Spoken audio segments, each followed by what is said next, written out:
Welcome to the world of science fiction stories, and don't forget to like, share, and subscribe my channel. Enjoy the listening. The cryopod hissed open, releasing freezing vapor into the dimly lit chamber. Commander Nikolai Volkov gasped his first breath in 37 years, his muscles spasming as warmth returned to his body. The taste of synthetic proteins and medical stabilizers coated his tongue, bitter reminders that he was alive when billions were not. System restart complete. Welcome back, Commander. The voice of Meridian, the ship's semi-sentient AI, was calm and measured despite the circumstances. Volkov's throat felt like sandpaper. Status report, he croaked, each word burning. The Reckoning remains operational at 83% capacity. Hull integrity at 92%. All weapon systems functional. We have successfully maintained stealth protocols for the duration of your cryosleep. Meridian paused. However, I must inform you that no further communications from Earth or any human colonies have been detected in the past 17 years. Volkov closed his eyes. The silence wasn't unexpected, but the finality of it still crushed something inside him. Humanity, wiped out in what should have been its golden age of interstellar expansion. The grand betrayal by the Solarian Confederacy had been swift and devastating. "Show me the current position," he ordered, steadying himself against the cryopod's edge. The viewscreen flickered to life, displaying a sea of stars with tactical overlays. The Reckoning had maintained its position in the shadow of a dead moon, far from regular patrol routes but within striking distance of Confederate space. "Perfect," Volkov whispered. His fingers traced the faded insignia on his uniform, the last uniform of Earth's United Space Command. "They think we're all dead, don't they?" "Affirmative. Confederate historical records now classify humans as an extinct species. The incident is referred to as the necessary purge in their academic materials." Volkov's laugh was hollow. Necessary, of course. He pushed himself forward, legs trembling as he crossed to the command chair. The bridge of the Reckoning was designed for a crew of 20, now operated by one man and an AI. What about the package? Meridian's tone shifted slightly, almost hesitant. "The Harbinger protocol remains intact. All 9 warheads are stable and deployment-ready." The Harbinger Protocol, humanity's final insurance policy. 9 planet-killer warheads, each capable of rendering a world uninhabitable for centuries. Not enough to destroy the entire Confederacy, but enough to make them remember what they had done. "And the transmission I sent before cryosleep. Broadcast as instructed across all emergency channels. If any human outposts or vessels survived, they would have received it." Volkov nodded, accessing the ship's systems through the neural interface in his chair. Information flooded his consciousness: star charts, patrol patterns, defense grids. The Confederacy had expanded in his absence, growing fat and complacent on the resources they'd stolen from humanity's corpse. "They've forgotten what fear feels like," he murmured. "Commander, I should inform you that your physiological readings indicate heightened stress levels. The mission parameters you established before cryosleep included psychological stability as a prerequisite for—" "I'm fine, Meridian," Volkov cut in, "just remembering." The memories surfaced unwillingly, Earth's orbital defenses failing as Confederate ships emerged from jump points too close to detect. The desperate evacuation orders.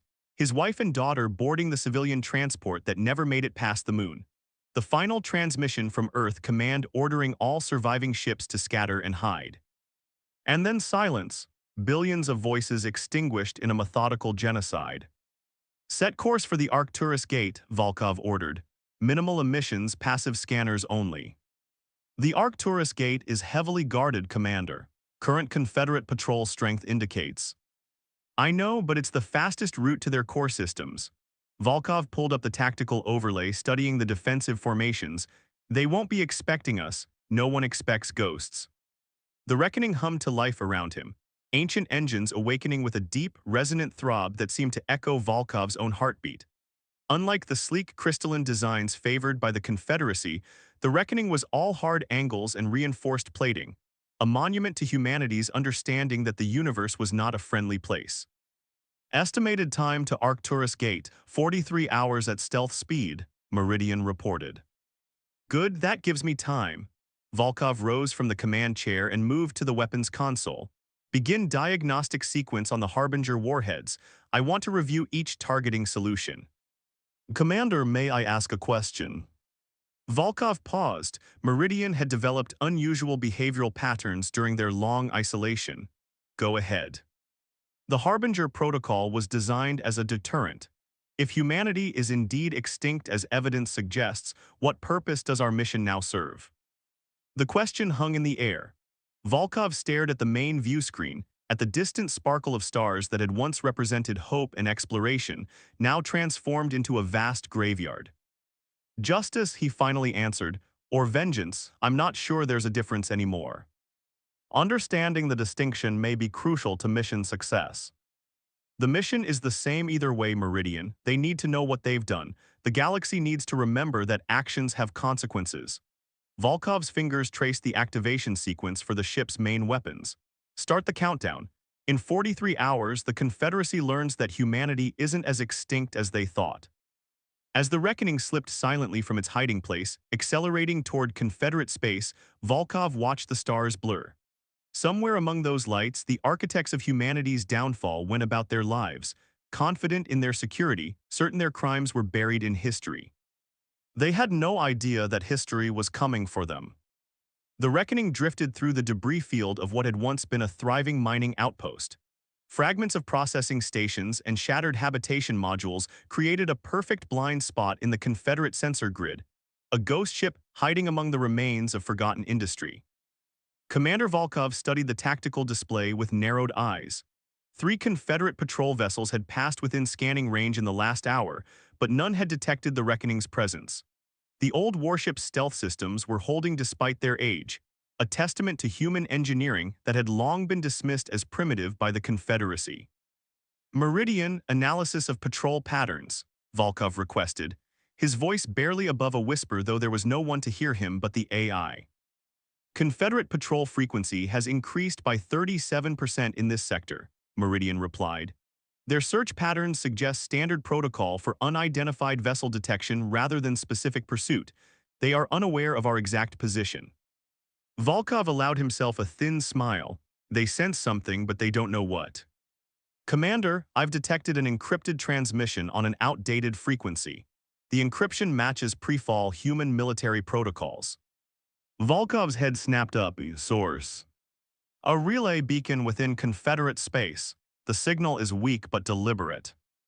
Could be a trap, Volkov muttered, even as hope stirred unwanted in his chest. The Confederacy could have recovered our encryption methods. The message contains a verification code that would be difficult to falsify without access to high-level command credentials, Meridian countered. It appears genuine. Volkov hesitated. The mission parameters were clear: penetrate Confederate space, deploy the Harbinger warheads at maximum effect targets, and ensure the galaxy remembered humanity's end. A detour could jeopardize everything. Play it, he finally ordered. The bridge speakers crackled with static before a woman's voice emerged, tense and hurried. To any surviving human vessels, this is Intelligence Officer Ilaria Vega.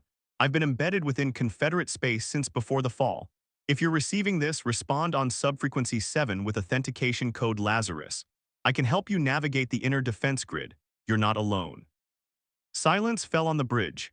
Volkov felt his heart hammering against his ribs, the first human voice besides his own he'd heard in nearly 4 decades. Analysis, he asked Meridian. The voice pattern contains microstress indicators consistent with genuine urgency. The authentication protocols are correct. However, I must note that Intelligence Officer Ilaria Vega was not listed among known survivors in our database. Deep cover operatives were purged from central records before the fall, Volkov remembered. Standard protocol in case of system compromise. He drummed his fingers on the armrest, weighing options. If the transmission was legitimate, Ilaria could provide crucial intelligence. If it was a trap, prepare a limited response on subfrequency 7, he decided. Authentication code Lazarus followed by coordinate request. No ship identification, no mission parameters. A transmission ready. Volkov drew a deep breath. Send it. The response came almost immediately, too quickly for comfort. Reckoning, I know it's you, Ilaria's voice returned, steadier now. Your ship's energy signature is unique even with stealth protocols, transmitting safe approach vector to my position. Admiral Thorne has concentrated defensive forces around the core worlds. He knows something's coming. Volkov's blood ran cold, Admiral Thorne's. Yes, he commanded the Third Fleet during the fall. He's now Supreme Military Commander of the Confederacy. His flagship, the Dominion, is currently orbiting Helios Prime. Admiral Thorne, the name burned like acid in Volkov's mind. The man who had promised peaceful cooperation between humanity and the Confederacy. The man who had dined at state functions on Earth while secretly positioning his fleet for the genocidal first strike. The man whose face Volkov saw in his nightmares. Meridian, verify the coordinates she's sending. Coordinates appear to lead to an abandoned research facility on the outer moon of Caspian IV. The approach vector would keep us within sensor shadows of the Confederate defense grid. Volkov stood packing the bridge. The mission had just become more complicated and more personal. How long to reach the coordinates? Approximately 14 hours at stealth speed. Set course, he ordered, but maintain weapons readiness. The first sign of a trap, we abort and proceed to the original target. As the Reckoning altered course, Volkov called up the ship's archives. The holographic display flickered to life, showing the face of Admiral Thorne at his last public appearance before the fall, tall, distinguished, with the confident smile of a man who knew his place in history was secure. I didn't know you survived, Volkov whispered to the image. I'm glad you did. The journey to Caspian IV's outer moon was tense. Twice they were forced to power down completely as Confederate patrols passed within detection range. The Reckoning hung in space, cold and silent, while Volkov held his breath as if the enemy could somehow hear him through the void. When they finally reached the coordinates, the abandoned research facility proved to be little more than a hollow shell partially embedded in the moon's craggy surface. Perfect camouflage against orbital scans. Life signs, Volkov asked, checking the seal on his combat suit. One human biosignature inside the facility, Meridian confirmed. No other detectable presence within scanning range. Volkov armed himself with a pulse rifle and a sidearm. Maintain position. If I don't return within 2 hours, proceed with the original mission. Commander, the statistical probability of this being a trap is high, Volkov finished, but sometimes you have to look the devil in the eye. The airlock hissed open, and Volkov launched himself into the void, using his suit's thrusters to guide him toward the facility's entrance. The silence of space enveloped him, a silence similar to the one that had fallen across human communications nearly 4 decades ago. The facility's external airlock still functioned, cycling him through with aged efficiency. Inside, emergency lighting cast a pale blue glow over abandoned equipment and empty corridors. His suit's sensors detected breathable atmosphere, but he kept his helmet sealed as he moved deeper into the facility, rifle at the ready. I'm unarmed, a voice called from the shadows, and I've been waiting a very long time for someone like you. A figure stepped into the light, a woman in her 60s, thin but wiry, with silver-streaked dark hair pulled back tightly. She wore a modified Confederate technician's uniform, but her eyes were unmistakably human, sharp, wary, and burning with a familiar pain. Intelligence Officer Ilaria Vega, she said, raising her hands slowly. And you must be the ghost I've been hearing whispers about. Volkov kept his rifle aimed squarely at her chest. Prove you're who you say you are. Operation Midnight Sun, 2183. The contingency plan for human survival in case of catastrophic defeat. You were there when Admiral Chen gave the order to scatter and hide. I was assigned to stay behind to embed myself within enemy territory. Volkov's finger tensed on the trigger. That information could have been extracted. Ilaria's expression hardened. Check my left forearm, the subcutaneous identification chip. Confederate scanners can't detect it, but your suit can. Slowly, Volkov adjusted his scanner, directing it at her extended arm. The readout confirmed what she claimed, a quantum-encrypted identification chip, its signal barely detectable even at close range. How have you survived all these years? He asked, lowering his weapon slightly. Carefully, she replied with a grim smile. The Confederacy needed human expertise to understand what they'd conquered. I became indispensable while feeding them just enough misinformation to slow their progress. And all the while, I've been collecting information, waiting for someone, anyone, to return. Volkov removed his helmet, inhaling the stale air of the facility. I've returned with the Harbinger Protocol. Ilaria's eyes widened. So it's true, the planet killers. She moved to a dusty console, activating it with practiced movements. Then you need to see this before you proceed. The screen flickered to life, displaying a map of Confederate space with highlighted sectors and security protocols. But what caught Volkov's attention were the scattered points marked in red, dozens of them, spread across Confederate territory. "What am I looking at?" he asked, though a terrible suspicion was already forming. "Containment facilities," Ilaria answered quietly. "Slave labor camps, research stations. There are survivors, Commander, not many, perhaps 10,000 humans in total, but they exist. The Confederacy didn't kill everyone, some they kept." Volkov stared at the display, his mission suddenly complicated beyond measure. The vengeance he had nursed for decades now had to contend with an unexpected reality. He was not the last human after all. The reckoning surged through the Caspian Nebula, its hull vibrating with strain as Commander Volkov pushed the ancient warship beyond recommended speeds. The tactical display showed two Confederate cruisers in pursuit, their sleek forms cutting through the cosmic dust like predators on the hunt. "They're gaining," Ilaria noted grimly from the secondary command station. After 36 years embedded within enemy territory, her presence on the bridge felt both strange and vital. "The Scimitar class has received significant engine upgrades since your time." Volkov's hands danced across the controls, his face illuminated by the red alert indicators. "Meridian, reroute auxiliary power to aft shields." "Complying," the AI responded. "Aft shields at 67%. Structural integrity in sections 12 through 17 showing signs of stress." The ship shuddered as a Confederate energy beam grazed their port side. Volkov didn't flinch. Decades of cold sleep hadn't dulled his combat reflexes. He banked the reckoning hard, diving deeper into the nebula where sensor effectiveness would be reduced for both hunter and hunted. "They're not trying to destroy us," Ilaria observed. "Those shots are meant to disable." "They want the ship," Volkov replied. "Human technology is still valuable to them, and they want to know where I came from if there are others." His eyes narrowed. "Tell me more about these containment facilities. How many humans exactly?" Ilaria pulled up the data on her console. "Approximately 10,462 based on my last intelligence gathering, mostly scientists, engineers, and military personnel with valuable knowledge. Some are the children born in captivity. They're spread across 17 facilities heavily guarded." Volkov absorbed this information in silence. The Harbinger Protocol had been simple when humanity was extinct, a final message written in fire and destruction. Now it had become a hostage negotiation.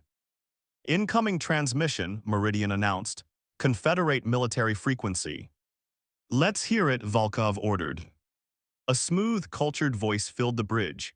"Unidentified vessel, this is Captain Darius of the Confederate Security Fleet. Your ship design has been identified as human in origin. By order of Supreme Commander Thorne, you are directed to power down and prepare for boarding. Compliance will be rewarded." Volkov exchanged a glance with Ilaria. "Thoughts?" "Standard deception tactic," she said. "Any compliance would end with interrogation and dissection, both for you and the ship." Volkov nodded and opened the channel. "Captain Darius, this is the Earth warship Reckoning. Tell Admiral Thorne that Commander Nikolai Volkov sends his regards. Tell him I'm coming for him, reckoning out." He cut the transmission and immediately adjusted course, bringing the ship around in a tight arc that strained the inertial dampeners. "They'll call for reinforcements now," Ilaria warned. "Good, let them bunch up." Volkov's face was carved from stone as he activated the weapon systems. "Meridian, arm Shatterstorm missiles, dispersal pattern Delta." "Commander, that will expend 18% of our offensive ordnance before reaching primary targets," the AI cautioned. "Understood, execute." The Reckoning shuddered as it released a volley of 12 missiles. Instead of targeting the pursuing cruisers directly, the projectiles scattered throughout the nebula, each detonating in sequence. The specialized warheads ignited the nebula's gas pockets in a cascading reaction, creating a massive shockwave that expanded outward in all directions. "Brace," Volkov shouted as he cut engines and rotated the ship to present its reinforced bow to the oncoming blast. The shockwave hit them like a hammer, sending the Reckoning tumbling but still intact. The Confederate cruisers caught broadside by the explosion were not so fortunate. Their sleeker designs, optimized for speed rather than durability, suffered catastrophic damage. "Enemy vessels disabled," Meridian reported. detecting multiple escape pods launching. Let them go, Volkov ordered. Set course for the Helios Gate, maximum speed once we're clear of the nebula. As the reckoning stabilized and accelerated away from the expanding fireball, Ilaria studied Volkov with a calculating gaze. You fought in the Battle of Ganymede, she said. That nebula ignition technique, I've only seen it in historical records. I commanded the rearguard action, Volkov confirmed, his eyes fixed on the navigation display. Bought enough time for 3 colony ships to escape, not that it mattered in the end. Ilaria moved closer. It mattered to those who survived, just as what we do now matters to the humans still in captivity. Volkov's jaw tightened. The Harbinger protocol wasn't designed for surgical strikes. It's a hammer, not a scalpel. Then we adapt, she insisted. The intelligence I've gathered includes security protocols, patrol schedules, even infrastructure weaknesses. We can target Confederate military installations while minimizing risk to the containment facilities. The main view screen shifted to show their projected course, a winding path through Confederate space that would take them past 2 of the largest containment facilities before reaching Admiral Thorne's command center at Helios Prime. A rescue operation would compromise the primary mission, Volkov said, though his voice lacked conviction. What exactly is the primary mission, Commander? Ilaria challenged. Revenge or saving what's left of humanity? Before Volkov could answer, Meridian interrupted. Commander, long-range sensors are detecting unusual energy signatures ahead. The Confederate defense grid appears to be activating in sequence. The tactical display updated, showing a spreading web of energy barriers and weapons platforms illuminating across their path. They're sealing the sector, Ilaria murmured. I've never seen them deploy the grid this extensively. Volkov studied the pattern. Thorne knows we're coming. He's trying to funnel us into a kill box. He turned to Ilaria. You said you had intelligence on infrastructure weaknesses. She nodded sharply. The grid is controlled by relay stations. There's one here. She indicated a point on the map. Outpost Kappa 12. It's undermanned because it's considered too remote for a direct attack. Can we reach it before the grid fully activates? Yes, but it would require passing dangerously close to Confederate patrol routes. Volkov's lips curved in a grim smile. Then that's where we're going. He adjusted their course. Meridian, prepare for high-velocity approach to these coordinates, weapons hot. Commander, the AI began. I must point out that this deviation increases mission risk by approximately. Noted, Volkov cut in, but sometimes the best path forward isn't the most direct one. As the reckoning accelerated toward its new target, Volkov pulled up the schematics for the Harbinger warheads. Each one was a marvel of human engineering, capable of rendering a planet uninhabitable through a combination of targeted tectonic disruption and atmospheric poisoning. They had been designed as a deterrent that ultimately failed to prevent humanity's fall. Now they might serve a different purpose. These containment facilities, he asked quietly, what's their security like? Ilaria's expression softened slightly, recognizing the shift in his thinking. Impressive but not impenetrable. The Confederacy relies more on concealment than brute force. They don't expect anyone to know these places exist, let alone attack them. And the captives, their condition varies by facility. Some are treated as valuable assets given limited freedoms in exchange for cooperation. Others, she trailed off, her eyes hardening, others are little more than laboratory specimens. Volkov turned to face her fully. If we attempt extraction, what are our chances? With surprise on our side and using the Reckoning's capabilities, we could potentially free at least some of them. Not all, we'd need a fleet for that, but some. The ship hummed around them as Volkov weighed decades of carefully nurtured vengeance against this new, unexpected hope. The faces of his lost family flashed before his eyes, followed by the millions who had died when Earth fell. Show me the closest facility to our route, he finally said. Ilaria brought up the schematics immediately, as if she'd been waiting for this moment. Containment Facility Echo 3, currently holding approximately 800 humans. It's designed as a research installation studying human biological responses to various stimuli. Volkov's expression darkened as he recognized the euphemism for torture. And it's here, within striking distance of our approach to Outpost Kappa 12. Yes, but any attack would alert the entire sector to our presence. They already know we're here, Volkov countered. The only advantage we have left is that they don't know our capabilities or our true target. He studied the tactical display, mind racing through combat scenarios, weighing risks against potential rewards. After nearly a minute of silence, he straightened.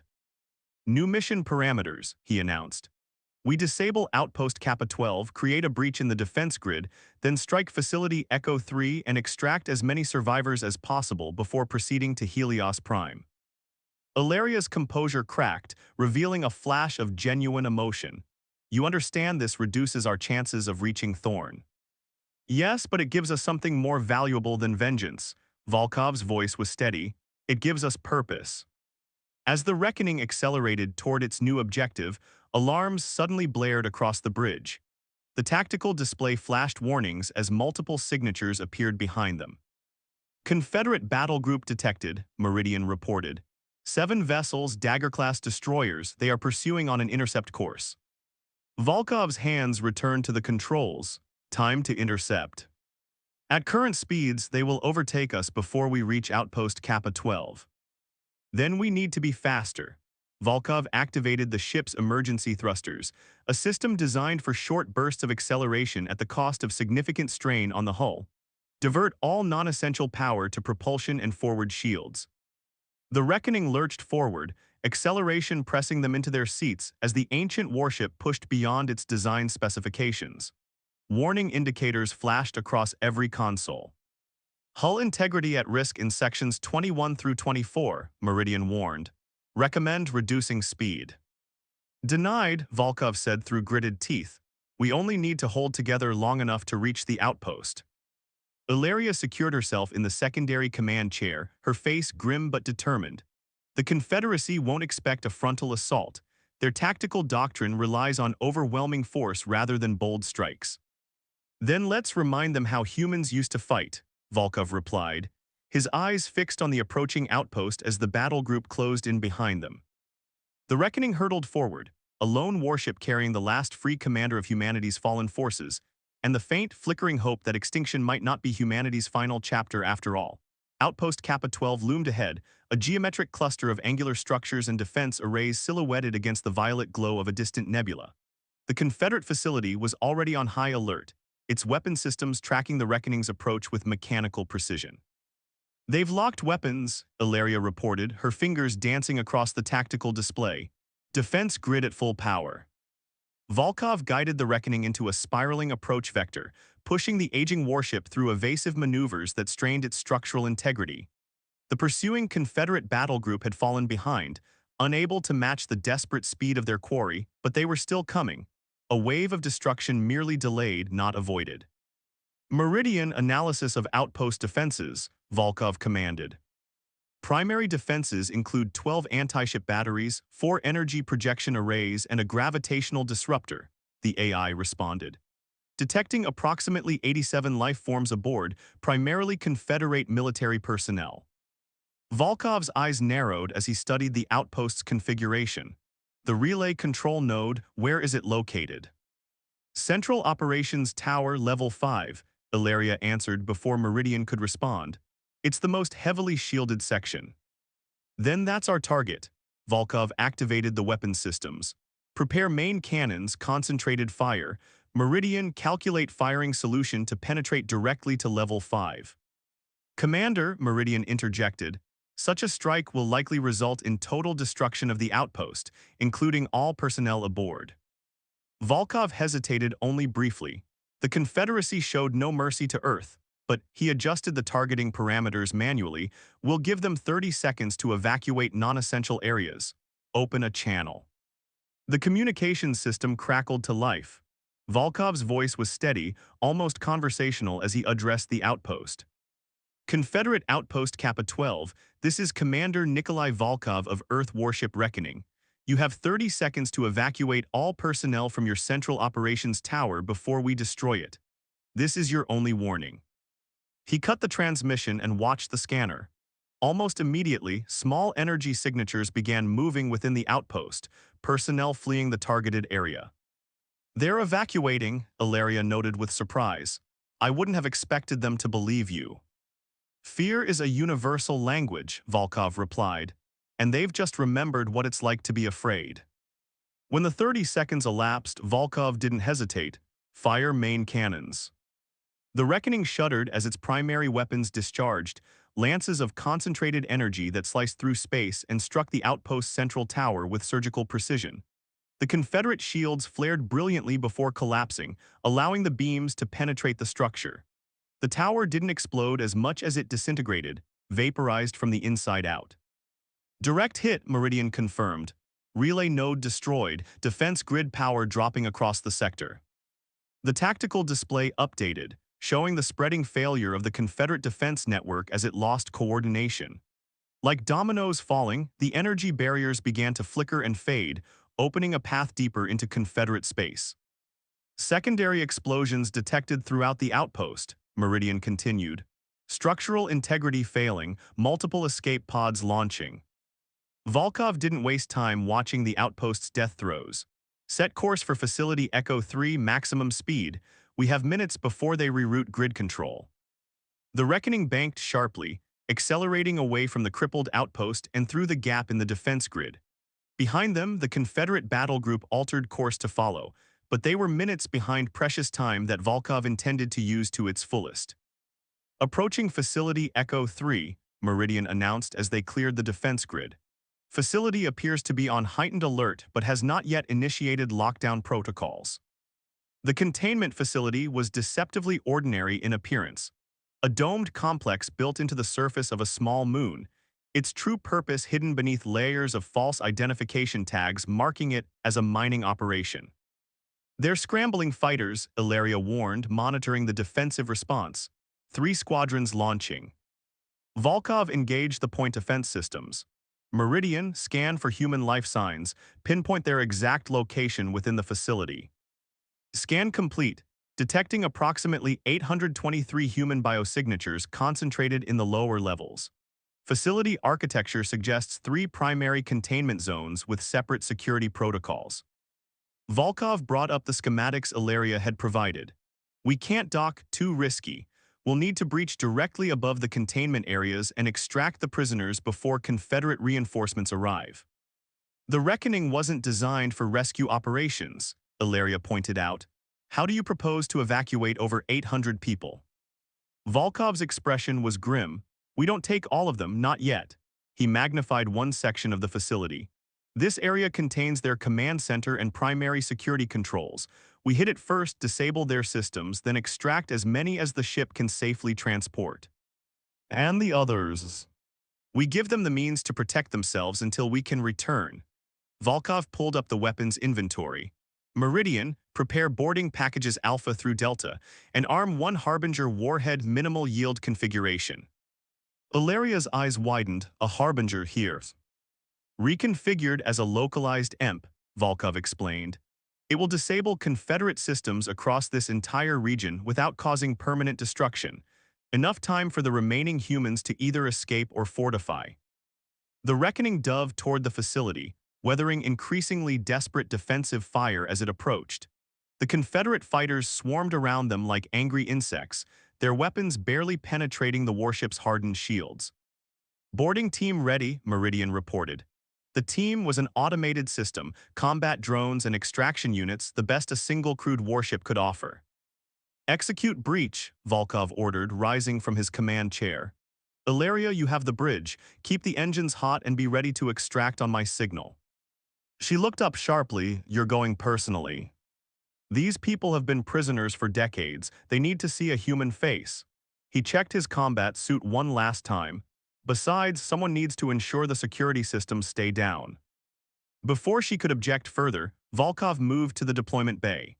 As the Reckoning positioned itself directly above the facility and fired its breaching charges, he locked his helmet and gripped his pulse rifle. Breach successful, Meridian's voice came through his helmet comm, detecting minimal resistance in the initial corridor. Security systems attempting to compensate. Not for long, Volkov muttered as he launched himself into the breach, followed by the combat drones. The interior of Facility Echo 3 was sterile and coldly functional, white corridors lined with monitoring equipment and security checkpoints. The facility staff, clearly unprepared for a direct assault, offered scattered resistance that the combat drones neutralized efficiently. Volkov moved with practiced precision, decades of military training returning as if no time had passed. He reached the security center within minutes, eliminating the Confederate officers inside with methodical efficiency before securing the controls. Meridian, I'm at the primary node, uploading access codes now. As the AI penetrated the facility's systems, Volkov brought up the internal monitoring feeds. What he saw made his blood run cold, humans in various states of captivity, some in laboratory conditions, others in work details. Children born in captivity who had never known freedom. The full weight of what had been lost and what might yet be saved pressed down on him. Security protocols disabled, Meridian confirmed. Containment barriers deactivated. Volkov activated the facility-wide communication system. Attention all human detainees. This is Commander Nikolai Volkov of Earth Defense Force. Containment barriers are down. Security forces are neutralized. This is a rescue operation. Proceed to Level 3 evacuation bays for immediate extraction. He watched on the monitors as confusion gave way to realization and then desperate hope. The prisoners began moving, some helping others, some simply running with the wild energy of the long-imprisoned suddenly freed. Confederate reinforcements entering the system, Ilaria's voice came through his comm. Battle Group ETA 9 minutes. Understood, deploying support packages now. Volkov released the automated supply drops throughout the facility, weapons, medical supplies, and tactical equipment for those who would have to wait for a second extraction. As he moved to join the evacuation, a security alert flashed on the console. A sealed door at the lowest level of the facility was being overridden from inside. Volkov hesitated, then diverted toward it, accompanied by 2 combat drones. The door led to a separate research wing, isolated from the main facility. As it slowly opened, Volkov raised his weapon, expecting a Confederate trap. Instead, he found himself facing an elderly human man in a modified Confederate science uniform. "You must be the ghost they've been panicking about," the man said, his voice calm despite the chaos erupting throughout the facility. "I wondered if someone would come eventually." Volkov kept his weapon raised. "Identify yourself." Professor Julian Blackwood, former Earth Quantum Physics Division. The old man gestured behind him where Volkov could see complex equipment and data screens. "You should come see this before you leave. It's why they've kept us alive all these years." Against his better judgment, Volkov followed, the combat drones covering their rear. Inside the lab, holographic displays showed what appeared to be wormhole calculations and dimensional mapping. "They've been trying to reverse engineer our jump drive technology," Blackwood explained. "But they never understood the principles. We've been helping them in our way." "By giving them flawed research," Volkov guessed. "Not flawed, just incomplete." Blackwood manipulated one of the displays, revealing a complex equation set. "This is what they don't have, the final stabilization algorithm for targeted dimensional jumps. With this, a single ship could potentially return to Earth." Volkov stared at the equations. Earth was destroyed. "No," Blackwood said softly. "Quarantined. The Confederate attack wasn't designed to destroy Earth, it was designed to isolate it behind a dimensional barrier. They feared our potential too much to simply kill us." The revelation hit Volkov like a physical blow. Earth still exists. In a pocket dimension unreachable by conventional means. Time passes differently there, it's been only a few years for them, not decades. Admiral Thorne's greatest secret. Before Volkov could process this information, Ilaria's urgent voice came through the comm. "Commander, Confederate forces have accelerated. We have less than 5 minutes. The extraction teams are loading now, but we can't wait much longer." "Copy that," Volkov turned to Blackwood. "Can this data be transferred?" "Already done." The old scientist handed him a small data crystal. "I've been waiting 30 years to pass this on, don't waste it." Volkov secured the crystal and helped Blackwood toward the extraction point. All around them, freed prisoners were being guided aboard the Reckoning through the breach points. The ship's limited capacity was quickly reaching its maximum. They would only be able to save perhaps 200 of the over 800 captives. "The rest will have to hold out until we can return," Volkov told the senior prisoners as they organized the evacuation. "You have weapons, supplies, and the facility's systems are disabled." A former military officer among the prisoners nodded grimly. We'll protect our own, Commander. Just make sure what you do next matters. As the last of the evacuees that could fit aboard the Reckoning were secured, Volkov made his way back to the bridge. The ship disengaged from the facility, deploying the modified Harbinger warhead behind them. The specialized EMP burst expanded outward, temporarily crippling all Confederate systems in the region and giving the remaining prisoners valuable time. Set course for Helios Prime, Volkov ordered as he returned to the command chair. Maximum speed. The Reckoning accelerated away from the facility, its hold now crowded with rescued humans still coming to terms with their sudden freedom. Ilaria coordinated their care while Volkov studied the data Crystal Blackwood had given him. "If this is authentic," he murmured, "everything changes." "What will you do?" Ilaria asked quietly. Volkov looked up at the tactical display, where Admiral Thorne's flagship orbited Helios Prime, still unaware of their approach. "First we finish what we started," he said, "then we go home." As the Reckoning hurtled toward its final confrontation, Volkov felt something he hadn't experienced in decades: hope. Not just for vengeance, but for a future.